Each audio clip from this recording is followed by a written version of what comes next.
ज़्यादातर लोग सोचते हैं सेवन्थ हाउस मतलब सिर्फ शादी। ये सबसे बड़ी गलती है। सेवन्थ हाउस शादी का घर नहीं है, सेवन्थ हाउस सामने वाले का घर है।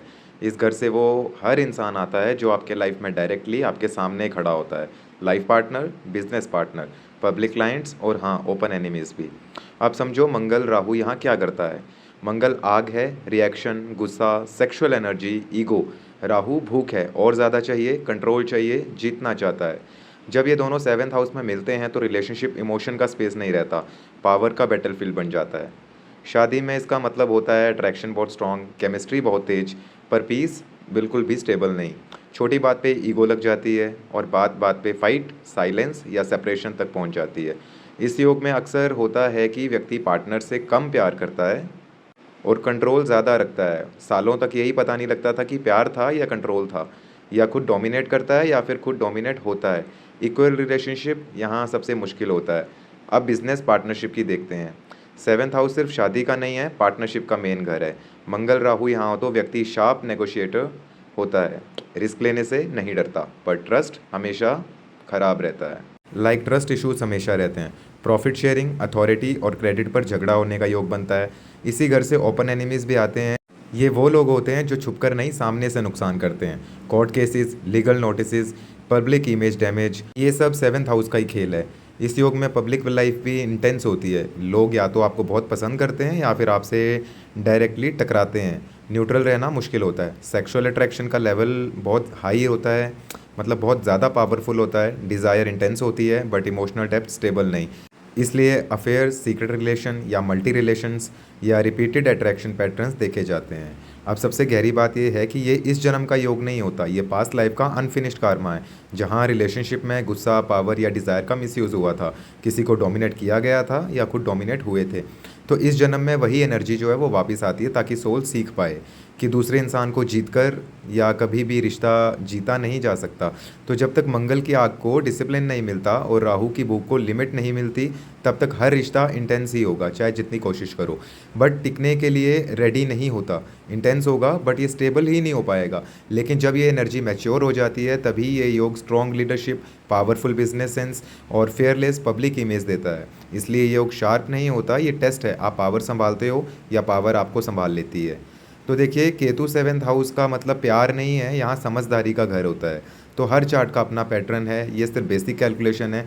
मैंने कोई राशि मेंशन नहीं की है, इसलिए फाइनल रिजल्ट पूरी कुंडली, सेवन्थ लॉर्ड, वीनस, मास, नमाशा, दशा को देख के ही निकाला जाता है। तो अब यहाँ से एक और चीज़ समझना बहुत ज़रूरी हो जाता है। हर मंगल राहु सेवन्थ हाउस में होने वाला व्यक्ति एक जैसा रिजल्ट नहीं देता। कुछ लोग इस योग के साथ पूरी ज़िंदगी फाइट मोड में जीते हैं और कुछ लोग इसी योग को अपनी सबसे बड़ी ताकत बनाते हैं। डिफरेंस कहाँ से आता है? अवेयरनेस और टाइमिंग से। सबसे पहले बात करते हैं शादी के बाद के फेज़ की। तो इस योग में अक्सर ऐसा होता है कि शादी के पहले अट्रैक्शन पीक पर होता है, लेकिन लगता है ये इंसान जैसे यही एनर्जी चाहिए थी, यही चाहिए था, बस यही मिल जाए। बट जैसे ही रूटीन आता है, रिस्पॉन्सिबिलिटी आती है, तब कन्फ्लिक्ट स्टार्ट होता है। क्यों? क्योंकि मंगल राहु रूटीन के लिए बना ही नहीं होते। इनको चाहिए चैलेंजेस, मोमेंट चाहिए, कंट्रोल का फीलिंग चाहिए, हर दिन कुछ नया चाहिए, सेम चीज़ नहीं चाहिए। इसलिए इस योग में शादी के बाद अगर लाइफ बोरिंग हो जाए तो रिलेशनशिप डेंजरस जोन में चला जाता है। इस योग का एक कॉमन पैटर्न होता है, शादी के बाद ईगो वॉर्स, मेरी बात ज़्यादा सही, अपोलॉजी में बोलना डिफ़िकल्टी और साइलेंट पनिशमेंट्स। बहुत बार दोनों पार्टनर एक ही घर में रहकर भी इमोशनली अलग अलग हो जाते हैं। अब यहाँ एक बात बहुत इंपॉर्टेंट है जो कि सुनिए आप। इस योग का मतलब ये नहीं है कि शादी नहीं चल सकती।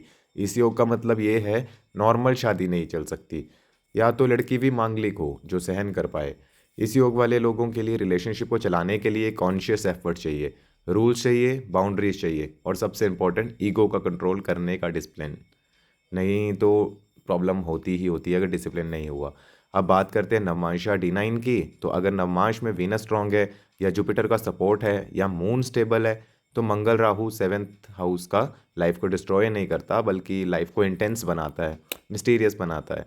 अगर वही नवमांशा में भी वो वीक हो जाए तो फिर शादी सिर्फ एक रिलेशनशिप नहीं रह सकती, वो एक कार्मिक बैटलफील्ड बन जाएगी। इसलिए मैं हमेशा बोलता हूँ कि सिर्फ D1 देकर शादी का प्रिडिक्ट करना अधूरा ज्ञान होता है। अब चलते हैं दशा के गेम पर। जब मंगल की दशा या राहु की दशा या लॉर्ड सेवेंथ की दशा चलती है, तब इस योग का असली चेहरा सामने आता है, जो कि आपने मैरिज से पहले देखा ही नहीं होता।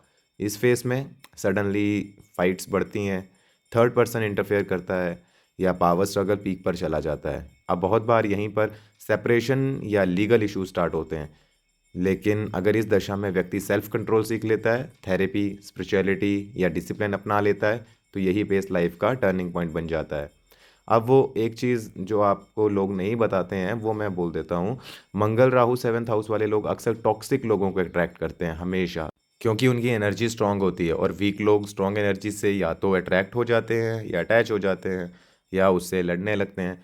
इसलिए या तो ऐसे लोग मिलते हैं तो आपको डोमिनेट करना चाहते हैं, या फिर ऐसे लोग जो आपको डोमिनेट कर देते हैं।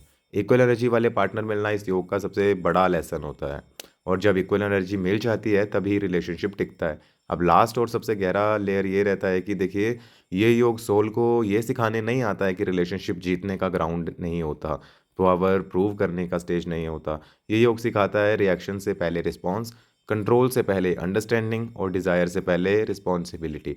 क्योंकि यही एक योग है जो हार्ड सेक्सुअल लाइफ की तरफ भी ले जाता है। जिस दिन व्यक्ति ये सीख लेता है उस दिन मंगल की आग जो है वो लीडरशिप बनाने लग जाती है, और राहु की भूख विजन बनती है।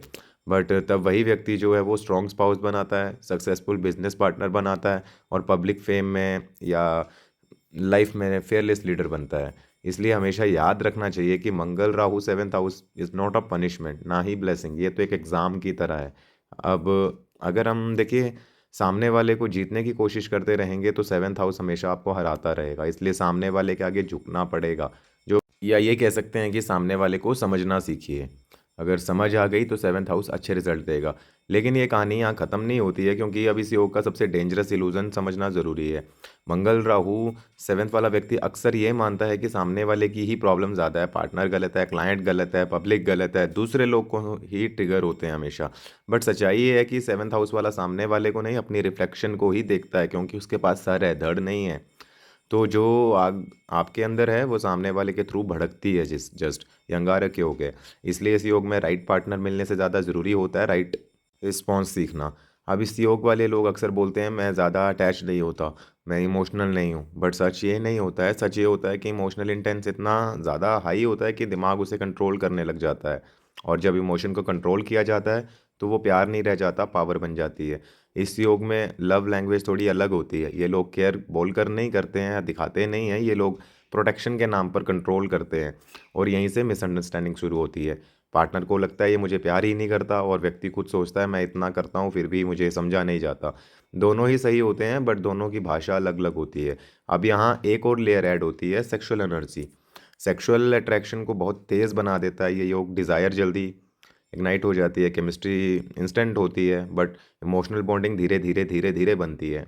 इसलिए कई बार फिजिकल क्लोजनेस होती है बट इमोशनल डिस्टेंस बना रहता है, और जब इमोशनल डिस्टेंस बढ़ता है तो व्यक्ति एक्साइटमेंट ढूंढने लगता है।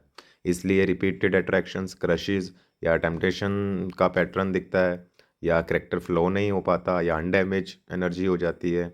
जब तक मंगल की एनर्जी को आप संभालेंगे नहीं, फिजिकल या क्रिएटिव आउटलेट नहीं वो पा पाती है, वो रिलेशनशिप को जलाती ही रहेगी। अब आप थोड़ा जेंडर एंगल समझते हैं तो देखिए, मेल चार्ट में अगर ये योग हो तो डोमिनेंस ज़्यादा होता है, पोसेसिवनेस स्ट्रांग होती है, ईगो हर्ट जल्दी होता है, और फीमेल में हो तो अट्रैक्शन इंटेंस होती है बट सेफ्टी का इशू रहता है। स्ट्रॉन्ग या अग्रेसिव पार्टनर से अट्रैक्ट होते हैं। दोनों केसेस में एक ही लेसन है, बैलेंस ऑफ पावर। अब एक सवाल जो लोग हमेशा पूछते हैं, क्या मैरिज स्टेबल रहेगी? बट देखिए, हाँ, सिर्फ तभी जब रिलेशनशिप में रोल्स क्लियर हों, बाउंड्रीज डिफाइंड हों, और फाइट के बाद क्लोजर हो। ज़रूर साइलेंट ट्रीटमेंट इस योग का सबसे बड़ा दुश्मन होता है। जब बात बोली नहीं जाती है वो राहु के हाथ में चली जाती है। मान लीजिए आपने 4 दिन नहीं बोला, लेकिन 5वें दिन अगर आपने बोल दिया तो वो 4 दिन का सारा एक साथ निकलेगा। वो राहु चीज़ों को दिमाग में घुमा घुमा कर जहर बना देता है। इसलिए इस योग वाले लोगों के लिए सबसे पावरफुल उपाय है कि कोई मंत्र नहीं करो, सबसे पावरफुल उपाय यही है आपके लिए, क्लियर कम्युनिकेशन। मंगल राहु सेवेंथ अक्सर उन लोगों को मिलता है जो पास्ट लाइफ में अथॉरिटी का मिसयूज कर चुके थे, या किसी रिलेशनशिप में डोमिनेंस सफ़र कर चुके हैं। इस जन्म का सोल बैलेंस सीखना होता है। इसलिए याद रखिए, अगर आप डोमिनेट करते रहोगे लाइफ आपको हमेशा तोड़ना ही सिखाएगी या तोड़ती रहेगी। अगर आप दब जाओगे तो लाइफ आपको उठाना सिखाएगी या आपको उठा देगी। तो गोल दोनों में नहीं है, goal equal I to I connection है। और जब सेवन्थ हाउस में राहु हो तो आपको स्पाउस से आंखें नहीं मिलानी चाहिए। या लड़की की कुंडली में है या लड़के में है, सेम।